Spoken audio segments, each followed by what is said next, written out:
এই বাইকের এত পরিমাণ টর্ক, এই বাইকটা চালানোর পর একটা 50 সিসির বাইক চালাবেন, R15 চালান বা G6R চালান, আপনার কাছে ভালোই লাগবে না, যেটা সত্যি কথা।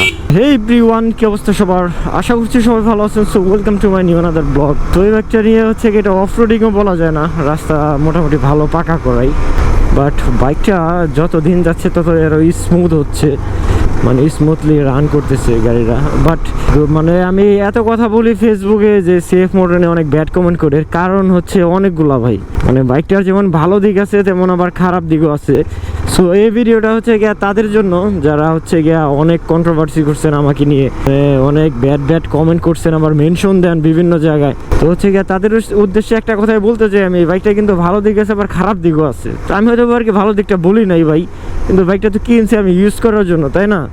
মানে আমার এক সময় লাগবে, আমি খারাপ দিক বলতেছি, হয়তো আমার মনটা খারাপ হয়েছে, আমি এত টাকা দিয়ে এই জিনিসটা কিনছি, আমার কাছে ওরকম ফিল মনে হয়েছে, এই কারণে আমি বলছি। এই বাইকটা হচ্ছে কি, আপনি স্লোতে যখন চালাবেন, এলাকাতে চালাবেন বা লোকাল রাস্তায় চালাবেন, মানে অনেক স্মুথ। আর এই বাইকের এত পরিমাণ টর্ক, এই বাইকটা চালানোর পর একটা 50 সিসির বাইক চালাবেন, R15 চালান বা G6R চালান, আপনার কাছে ভালোই লাগবে না, যেটা সত্যি কথা। মানে কোনোভাবেই ভালো লাগবে না, মনে হইব যে 150 সিসির গাড়ি নষ্ট, ক্লাস প্লেট নষ্ট হয়ে গেছে, মানে এই এর এত পরিমাণ টর্ক। সো আমার দুঃখ একটাই, যদিও মনে আর কি সিসির সাথে টপের কোনো সম্পর্ক নাই, বাট এটা একটা রেসিং বাইক ভাই, কোম্পানি কিন্তু পারতো যেটার টপ স্পিডটা অ্যাটলিস্ট 170+ দেওয়া উচিত, সেইখানে এই বাইকটা 150-এর পর্যায়ে মানে কোতাকুতি করে, এটা মানে কোনো কিছু হইলো জিনিসটা। তো এটা আমার দুঃখ। আর ইঞ্জিন থেকে তো মানে আল্লাহর রহমতে মানে ব্যাড নয়েজ আসেই, যেমন টেবিটের সাউন্ডটা অলওয়েজই করে। একজন নতুন মানুষ এসে যদি দেখে বাইকটাকে, যে বাইকটার ইঞ্জিন থেকে এরকম সাউন্ড, মানে তার কাছে নিজের একটা মানে কীরকম, যে টাকা পয়সা দিয়ে একটা বাইক কিনছি, ইঞ্জিনের সাউন্ড এরকম সমস্যা করতেছে, মানে অলওয়েজই মানে একটা ব্যাড সাউন্ড। আর মানে এক্সিলেটার দিলে মনে হয় যে ইঞ্জিন ভাঙ্গা যাইবো আর কি, এইরকম সাউন্ড হয়।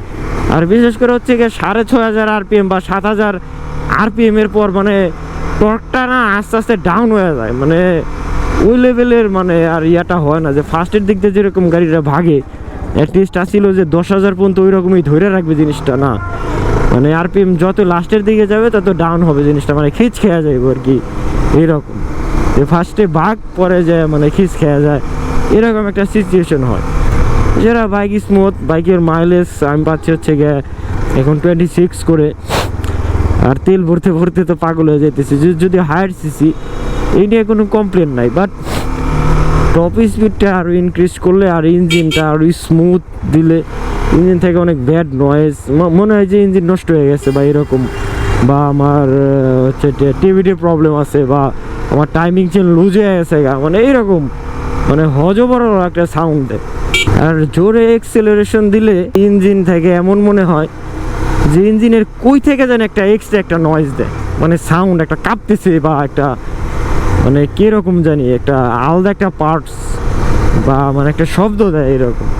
একটা বাইক এক্সিলেটার করলে যদি বাইকের থেকে যদি শব্দ হয় ঝ্যান ঝ্যান ঝ্যান ঝ্যান, মানে এই জিনিসটা তো খুব খারাপ লাগে তখন, যে এত টাকা দিয়ে বাইক কেনা, যদি অনেক ফিচার দিছে ভালো ভাই, ফিচার আসলে পারফরমেন্স যদি ওরকম না হয় আমি ফিচার দিয়ে কি করব।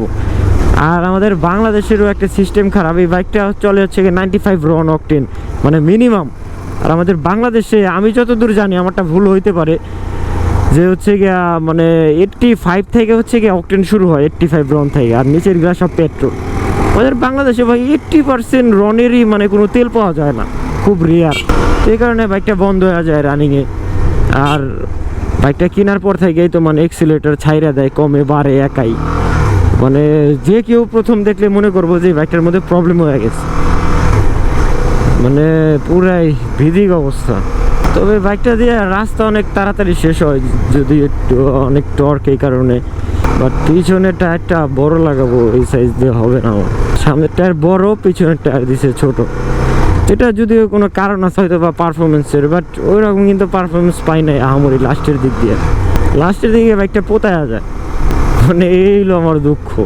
আমার সবচাইতে বড় একটা মানে এটা দুঃখ বলতে পারেন, অন্য কিছু বলতে পারেন, আমি এই বাইকটা কেনার আগে সেফ মোডতে যারা জব করে বা আমাদের অফিসিয়াল কয়েকজন লোকজন যারা আমি জিজ্ঞাসি যে ভাইয়া এই বাইকটার টপ স্পিড কত, তার কারণ আপনারা জানেন যে আমি একটু টানাটানি করি মাঝে মাঝে, আমি মেনলি নিছি আমি এই কারণে বাইক। তো হচ্ছে গিয়ে ওনারা আমাকে কেউ বলে 184 উঠাইছে ওনাদের রাইডার, আবার কেউ বলে 178 উঠাইছে ওনাদের রাইডার। তো এই কারণে আরও মানে ইমপ্রেস হয়ে বাইকটা নিয়েছি। এখন নেওয়ার পরে আমার এক্সপেকটেশন যা ছিল আমি সেটা তো পাই নাই, তো আমার মন খারাপ হইতেই পারে, আমি দুইটা কথা বলতেই পারি।